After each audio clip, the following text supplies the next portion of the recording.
I want to welcome you to today's edition of The Bradley Hall Show. And I am your host, The Bradley Hall.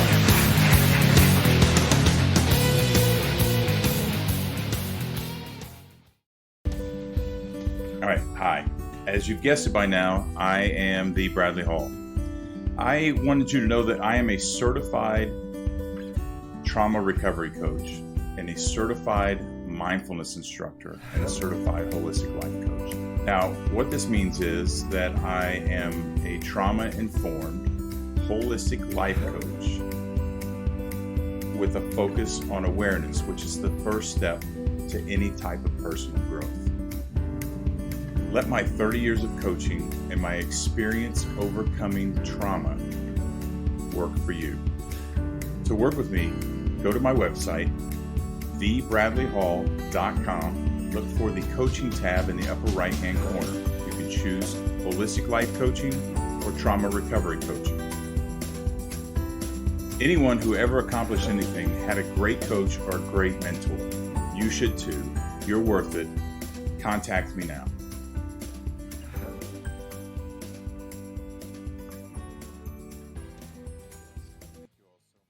I am proud to announce that today's episode, as well as every episode this month during NPE Awareness Month, is brought to you in partnership between The Bradley Hall Show and the NPE Friends Fellowship. You can find out more information at npefellowship.org. Welcome back to this episode of The Bradley Hall Show. I am your host, The Bradley Hall. And today's episode, I'm going to take the time to wrap up Mental Health Awareness Month, which was the month of May. And, mental health is something that affects all of us to some degree. Ironically, it's a taboo subject, and it's one that we've been conditioned not to talk about. Everyone keep their secrets to themselves. Don't let others know what's going on, whether it's with us personally or with, if there's mental health issues in the family. And everyone's hiding this fact from each other. And because we all think that no one else is, we think no one else is going through what we're going through or can even relate, when all of us are doing the same thing. We're all hiding it from each other, and that's why we think no one else understands, and it's perpetuating. But which is why May was starting this podcast, May being Mental Health Awareness Month. I thought it was a good idea to bring that to the forefront because it's one of the things that I'm very passionate about. It's been a big part of my journey, and I wanted to open this up and bring awareness to it and get people talking about it. And because talking about it is a huge, huge part of the healing process in itself. And so I'll go into that more here in a little bit. But as you've heard in the last few weeks, I've shared parts of my story with some pretty interesting and some very informative guests. I've really enjoyed it. I've learned a lot this month. And over the course of these last few weeks, I've discussed my sexual abuse as a child, the toxic environment and toxic conditioning from my childhood, and subsequently intergenerational trauma, being a teenage father, or becoming a teenage father rather, and almost completely destroying my marriage in my 20s, and overcoming brain surgery, which I had in 2009, grieving back to back deaths of loved ones who had played a significant role in my life, and losing 3 of them in a very short period of time, 2 of them 6 months almost to the day from each other. To discovering my NPE status just 2 years ago. And all these things are just part of my story. So interestingly enough, survivors often don't comprehend the depths and severity of what they've been through. And this is through something called standard deviancy, right? So standard deviancy is the tendency for human beings, once they experience something, that becomes their new normal. And a quick analogy about standard deviancy is, if you get a new car and the first week you get a car, you may wash it and vacuum it out every day. Then that becomes a little ridiculous, and you find that then you're washing and vacuuming the car out once a week, and then it becomes once a month, and then you neglect it for a while, and the car is getting old, and then you trade your car in and get a new car or something. And that's the standard deviancy. Every time you first got it and you're excited and you're doing it every day, and then you kind of wait for a week and you're like, oh, I can do this every week, so that's the new normal. Now you're doing it every week, and that kind of thing. Not a very good analogy probably, but that illustrates the point. So survivors often don't comprehend the depths and severity of what they've been through because of standard deviancy, because the more that happens, the more that to some degree it's normalized. We accept that as a new normal or semi-normal. And it doesn't mean that we don't understand that it's bad and that it shouldn't happen. And even not that we understand that it's traumatic and that kind of thing. But you'll often hear survivors downplay their traumatic experience. And my guest on the last episode actually was a childhood friend named Chris Abert. He said it perfectly. That we often say, well, it wasn't that bad. And he's right. That is a common phrase that survivors tell themselves. It's a survival instinct, to be sure.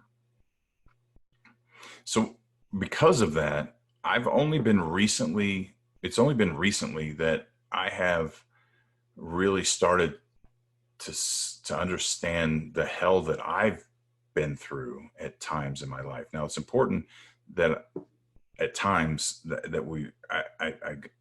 I make a point to understand that, or to convey to you that I understand. I say at times because there's been trauma at times in my life, and there's been happiness at times in my life. And that distinction is important because we can become overwhelmed with the trauma and for very good reason. But when we can start making the distinction, I'll get into more into this in a minute too, that when we make that distinction, we understand that it hasn't always been bad, that there has been good in our lives, and that's important. So I'm thankful for being able to see this through the lens of gratitude. Now, gratitude is something that I began developing about 15 years ago when I hit rock bottom. And I had the moment of clarity, the epiphany.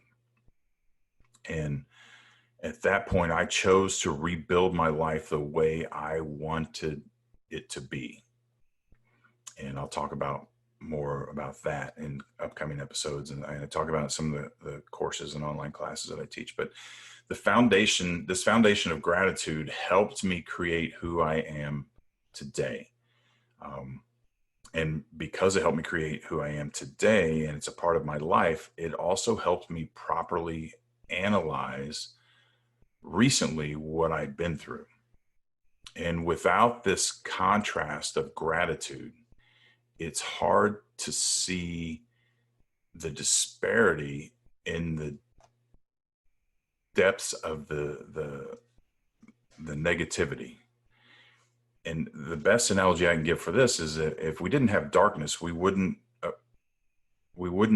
understand and appreciate light to the extent that we do now. There would be nothing to compare it to. It would be light outside all the time, and we wouldn't need lights in the house, and we would just go to sleep and it'd be light, and we wake up and it'd be light. We don't understand it. But because of the darkness, we have the comparison. We have the contrast. And uh, that contrast deepens our understanding.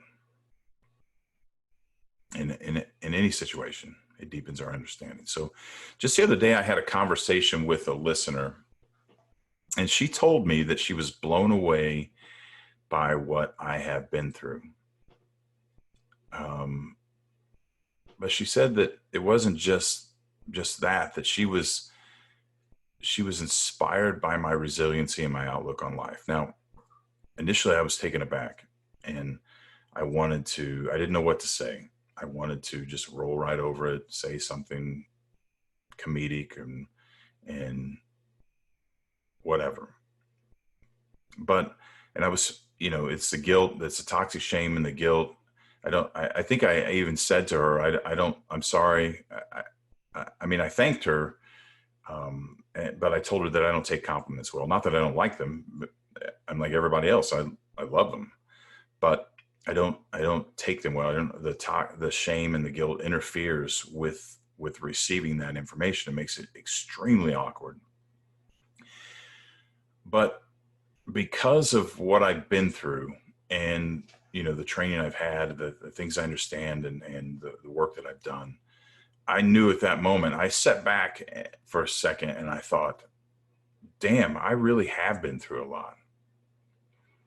And as I thought about that, I then began to think about how grateful I am I was for sitting there, being grateful for having a positive impact on someone else who's also going through a lot or has gone through a lot.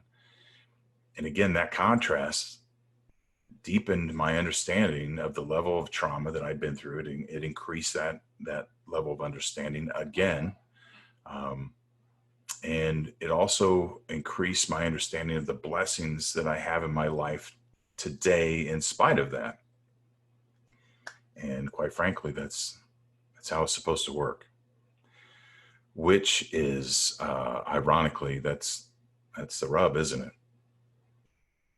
Finding the positive through the often overwhelming negative.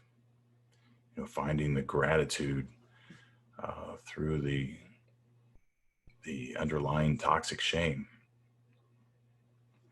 And I don't want to oversell this because it isn't easy. It isn't easy at all. It actually requires work. It is a lot of hard work, but it's worth it. And I don't think it ever really stops either. It's a constant process. But to be quite honest, I'm not sure that I want it to stop. I'm not sure that I want there to be a finish line. I have evolved now where I see the beauty in the process. I'm enjoying the process. I enjoy growing. I enjoy leveling up, and I enjoy constantly understanding life from a new perspective. And not that happens every day. It doesn't happen every day. Some days I go backwards. But from an overall standpoint, in the grander scheme of things, I'm constantly moving forward and progressing. And I love that about life. It's taken 15 years to get here. But it's been a gradual process that I've enjoyed. And I think that one of the hardest things about this process is letting go. It's letting go of the stuck vision in our head of the way we think things are supposed to be, and maybe even the way we thought they were. Letting go of the way we thought they were. All of that is based on our perception anyway. In a deeper sense, it isn't real. It's just the way we interpreted it and the way we think about it, thought about it and think about it. But to be quite honest, that is a deeper conversation for another time. And I will approach that because it's important. And I, again, go through this in some of my other videos in my online course courses and classes. But for now, I want to roll with this. The past is the past. The past is in the past. And we need to practice learning to leave it there. If it's a good memory, we need to learn to be grateful for it, which is also important. Don't mourn it. We have a lot of people who mourn good memories. This is particularly in the case of if we've lost someone we love in our life, if they pass away, and we become sad remembering the good times. Well, the good times should be good memories, and we need to learn to keep them there. We have control over that. It may take some practice. We have control over it. You know,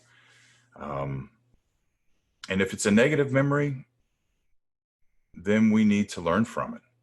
And then once we do that, then we can learn to celebrate that and turn a negative memory into a positive memory. The important thing that I want to point out here is that memories aren't real. We think they're real because of the response they give us, but they're not real. The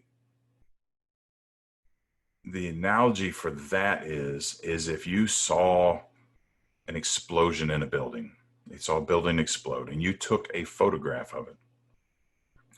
Every time you took that photograph out and looked at it, that explosion isn't real, right? The explosion happened in the past. It's over.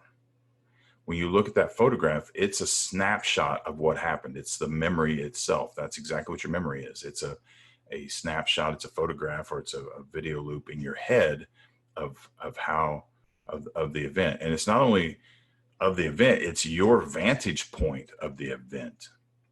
Because someone who took a different picture from a different angle from the backside of the building would have a completely different picture of what happened with different details. It's the same event, it's remembered differently depending on the vantage point.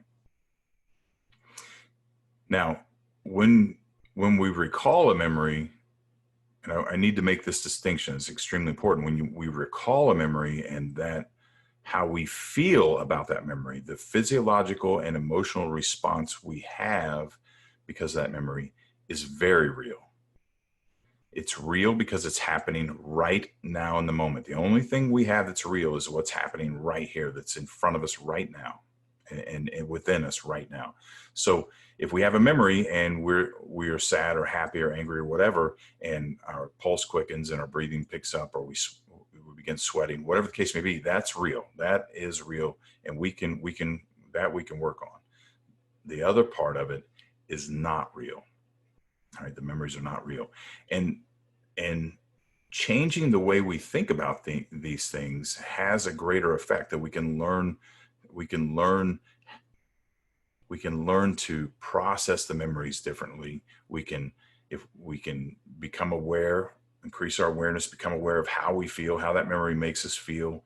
And once we do that, we evolve and continually change how we think and how we process, that we can change those. And this is what I talk about when I teach neuroplasticity, by the way, that humans have the extraordinary ability to rewire our brain and our thinking patterns. So we can literally learn to make ourselves happy. When we change how we respond to things and change our behavior, we're creating new neural pathways. We're physically changing how the brain works. And those physical changes affect our personality.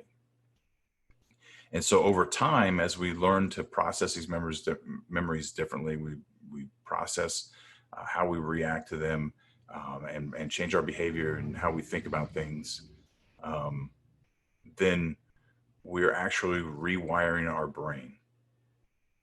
Again, it takes a lot of work. It takes time. It takes lots of time, but it is worth every bit of it. So, okay, so we're wrapping up Mental Health Awareness Month.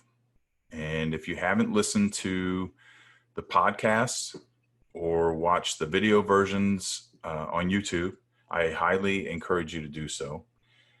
Many people don't realize just how much mental health affects them. And I've had a lot of people who have heard me talk about things and come back and say, wow, I didn't know that, or that explains this or that. So I encourage you to do that as well. Mental health is a lot like our physical health. We accept this notion, our society accepts this notion that the baseline is good health, right? So people think that we're always supposed to be healthy no matter what, and that anything that deviates from that is broken. And that's brought on by, that's a Western medicine thing. It's rooted in scientific methodology, which isn't wrong from a science standpoint at all, and understanding how the world works and how the body works and that kind of thing. But it is drastically erroneous from a self-care standpoint, that it gives us this ideology that we're all supposed to be up here, and for those of us that are down here, something's wrong with us. Well, very few people are up here, and the people that are up here are the people that are working at it. It takes work, right? It takes work to keep your body strong. You have to eat right. You have to exercise. You have to, do these things to take care of your body, or things begin to change in a way that we don't want them to. And the same thing is true with our mental health. We all have unresolved issues from our past that negatively affect our behavior. And the truth is that some people just hide it better than others. I mean, some get lucky and they exhibit behaviors that are easier to hide from other people or accepted. I talk about this a lot. Workaholics are not only accepted in this country, but they're praised. A lot of times people use work to hide some of their issues that they haven't been able to process and work through. Some are okay with just suppressing it and living with it. And then again, some other people aren't even aware that they have things that are affecting them. And it's just like like I said, with our physical health, it's there. And the longer we neglect it, the higher the risk of it evolving into something that's more difficult to manage, when all that could have been headed off and resolved, probably with less effort, if we were able to identify it earlier. And then we increase our understanding and practice, self-care.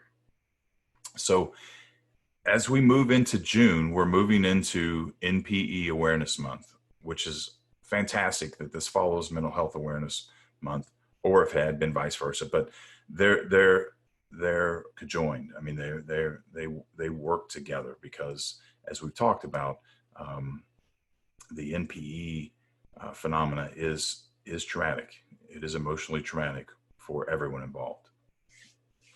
So NPE Awareness Month is something that I approached the founder and CEO of the NPE Fellowship Awareness and the DNA NPE group on Facebook, support group on Facebook, Catherine St. Clair.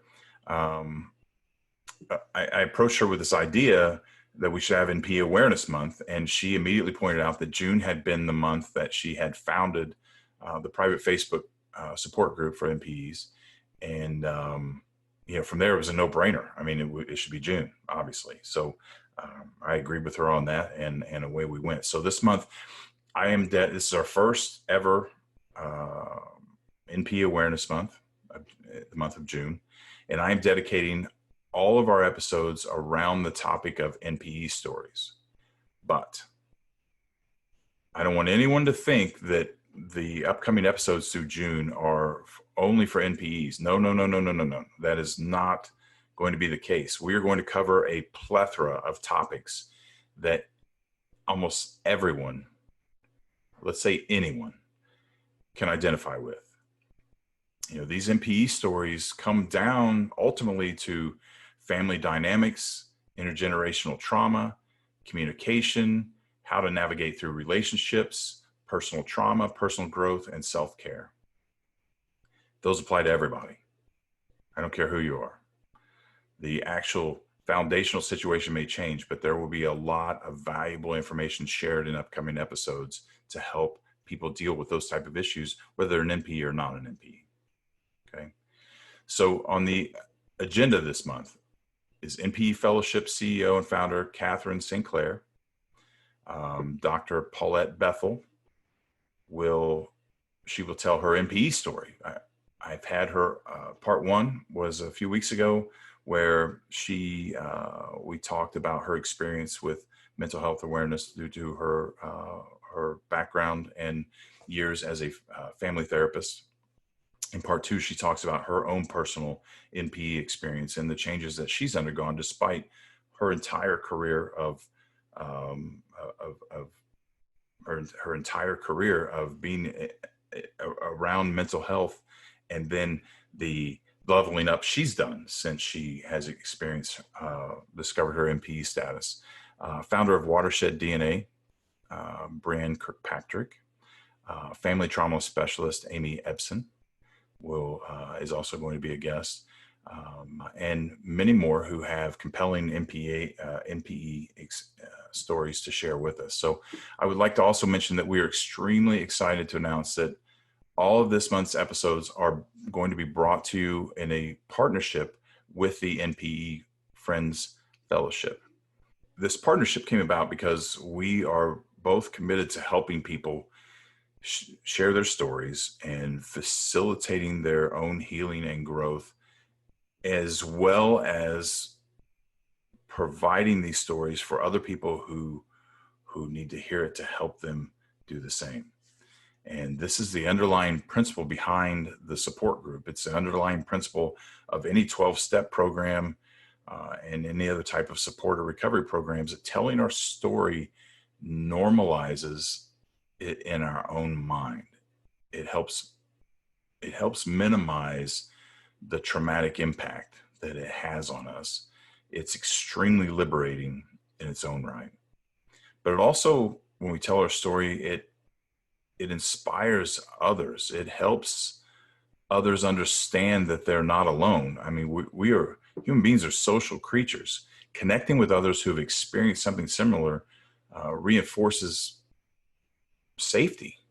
And that safety is important in the aspect of trauma. We can't begin to heal from an experience that we perceive still threatens us. And and it's impossible. The brain is just wired that way. I mean, we can't supersede it. We have to begin, the brain has to begin to feel that we're safe, and then it can start relaxing the physical components that come along with that. So eventually, as a person heals, they too begin to find their voice to tell their own story. This intensifies their healing by normalizing their experience, and they in turn inspire other people, and the process continues. And again, it's the way it should be. So 15 years ago, I began healing, but I did so quietly. I actually started to tell my story, which is a big part of the story itself, for a later date. But I wanted to desperately tell my story, but I wasn't prepared for the perceived judgment and backlash that came along with it. And to be quite transparent and honest, at the time I was so bitter and so angry at the reaction of the people, many of the people around me. And though it's still a topic for conversation because it was unwarranted to a great extent, I want to focus on that. I realize now that the problem wasn't really the judgment, because we'll talk about that another time. But the problem was my projection of the judgment, because I wasn't ready to share my story. I thought I was, because at some level, I'm the type of person, when I talk, I've always known when I talk about things that it reinforces things. And, but on this particular situation, it was so deep and so traumatic. I wasn't ready to talk about it. I hadn't healed enough at that point. My toxic shame and guilt were amplifying those opinions of other people to an incredibly painful level that was actually more harmful than good. In the long run, it was more good than harmful. But this is way down the road, way down the road. In the short and mid range segments, it exacerbated the problem, to be quite honest. So when I came out of that, I decided to keep it to myself and those, closest to me. Yeah, I began, I read everything I could get my hands on. I studied like a madman. I read psychology and philosophy and religion. And, I took it very, very, very seriously. I began evolving and growing daily. Um, and, and then over time, I began to think, I evolved to a point where I thought I didn't need to talk about it. I thought, well, I've got this rolling this way and this way, and good things were happening. I thought I didn't need to talk about it any more than I already had. Life was good. It had some setbacks, but I had designed the way things were going, and I was happy with it. I'd grown and developed skills to handle the occasional crisis in my life, and then I discovered my NPE status 2 years ago, and it sent me into a tailspin. It had an effect on me that I had truly done something that I hadn't done for 15 years. I completely just came apart at the seams. I was so pissed and so angry. Ironically, not so much because of the situation. That's people always a lot of people automatically assume that NPEs are angry because of the situation that caused them to be an NPE. I'm actually grateful if my mother doesn't meet my biological father, then I'm not here. So, that has to be taken with a grain of salt, because the butterfly effect, you have to reconcile that if those situations don't happen, you're not here. So it wasn't because of the situation.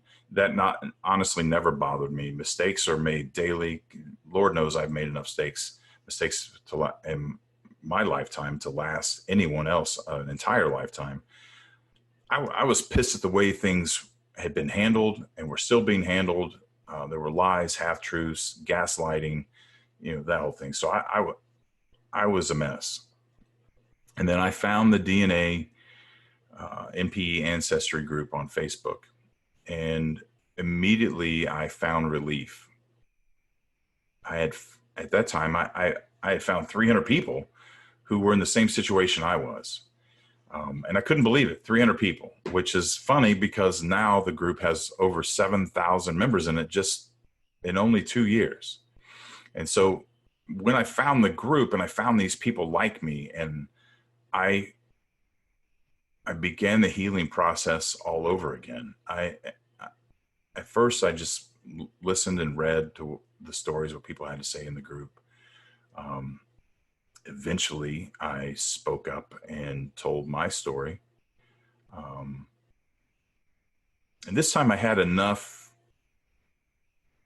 knowledge and self-awareness to immediately comprehend the positive impact that telling my story was having on me this time. I instantly felt better again. And I was aware of that. I knew that, and I knew why. So I just kept telling it. And since then, in just the last 2 years, I've told it dozens and dozens of times. Last March, I gave a presentation at the March retreat for the NPE Fellowship. The title of that segment was called "Owning Your Own NPE," or "Owning Your NPE Experience." Excuse me.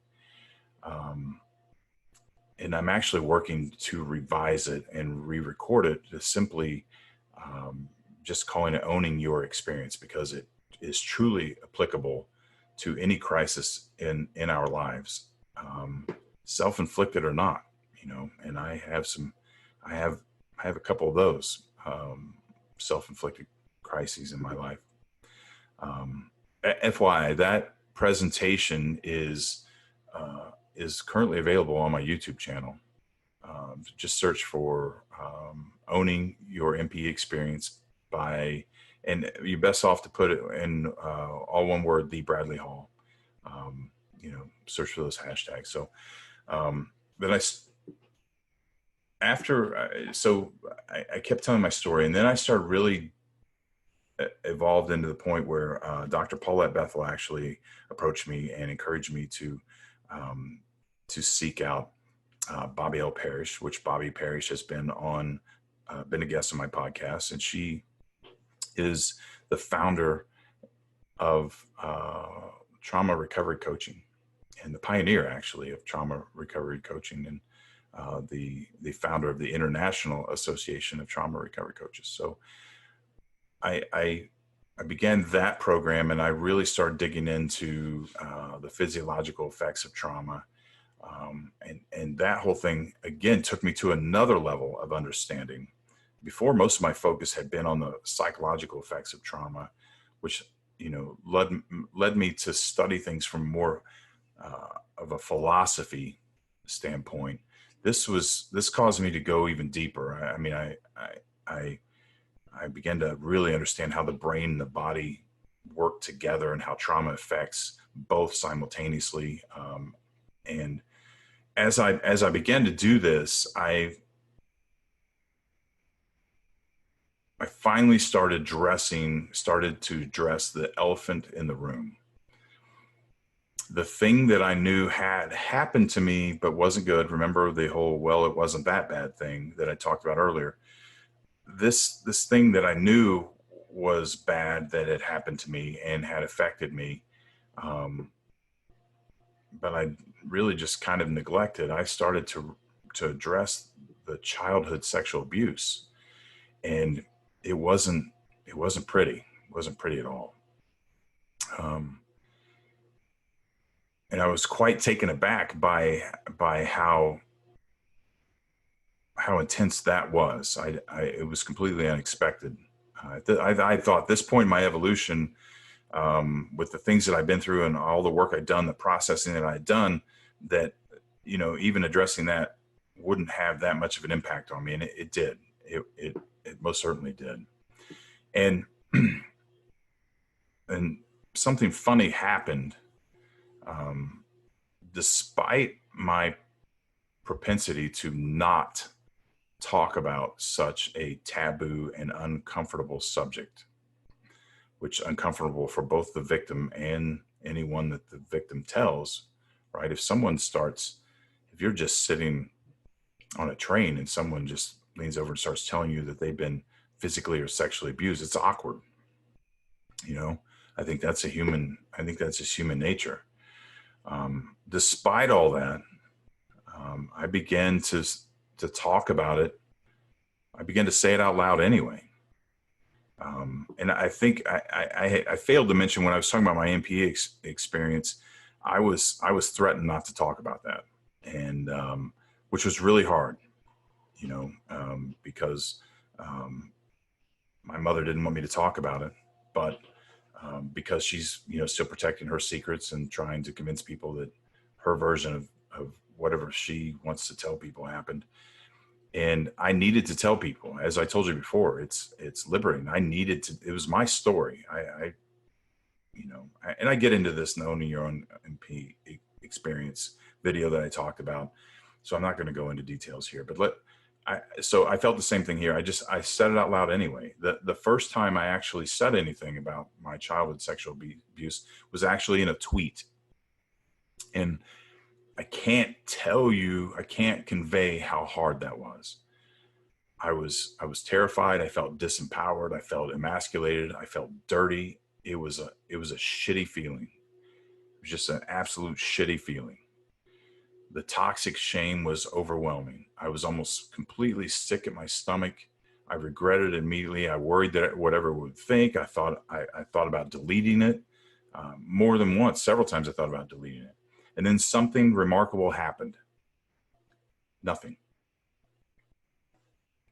I had envisioned this whole traumatic thing would escalate and blow up and blah, blah, blah. And nothing.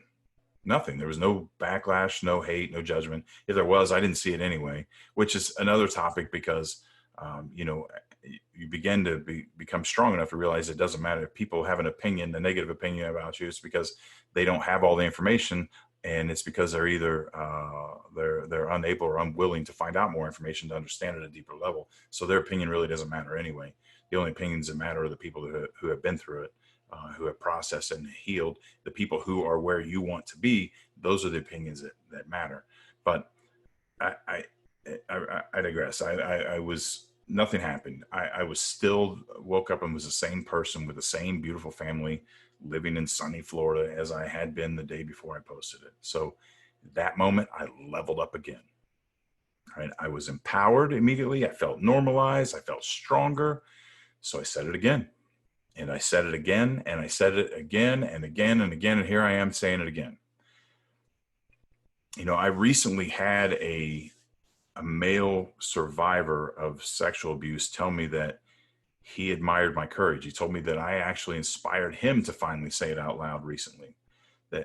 And he was shocked when I told him that it had only been in the last few months that I had admitted. All this that I just told you has just happened in the last few months. I think the first time I said it might have been November, and here it is May.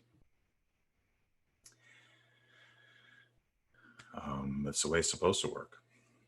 So I want to encourage you to keep listening. Perhaps don't even judge the topics and then decide if you should listen. Just listen. I promise you, I'm going deep. My goal is to add something of value for everyone in every episode. Generalized topics and information that anyone can apply to their life to make their life better. That is my goal. It's a tall challenge, but the people who know me most will tell you that that's how I roll. That's what I do. I like making the impossible happen. Okay.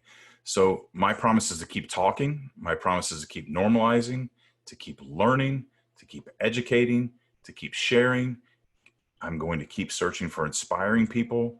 All this work, I do all of this work to inspire you because I've learned that the more I work to inspire someone else, the more I myself become inspired. So this is a win-win situation. Big shout out to Dr. Stephen Covey for the win-win. Why? Because that's how it's supposed to work.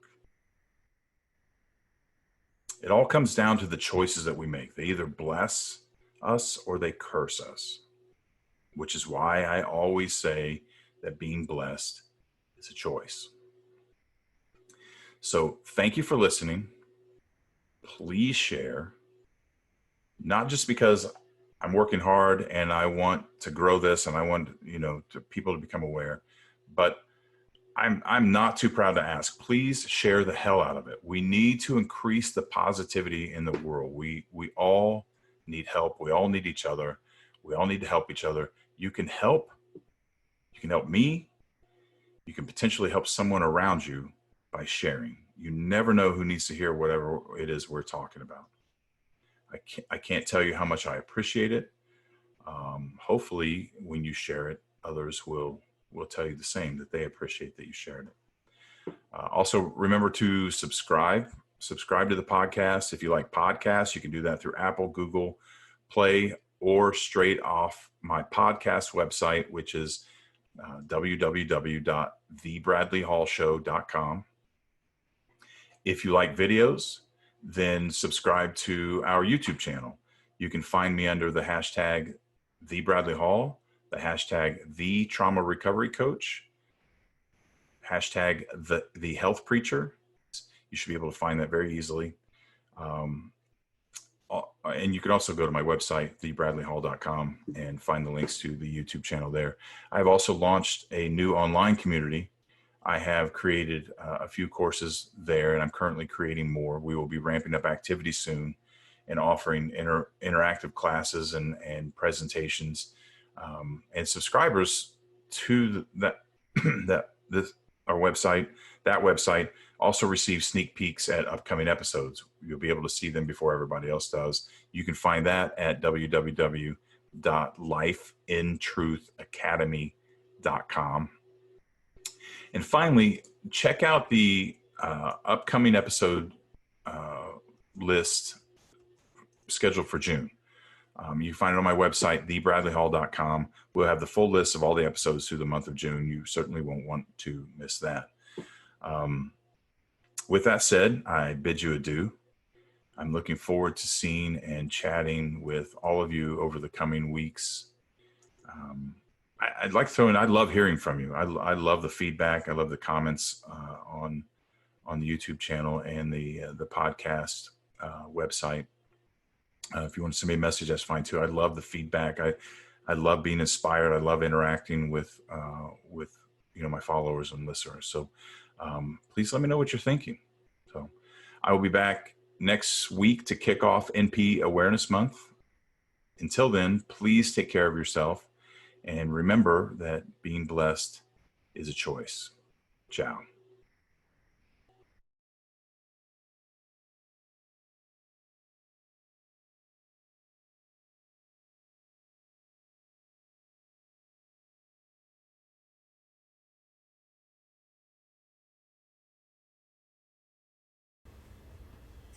Hello? Is anyone here? Hello?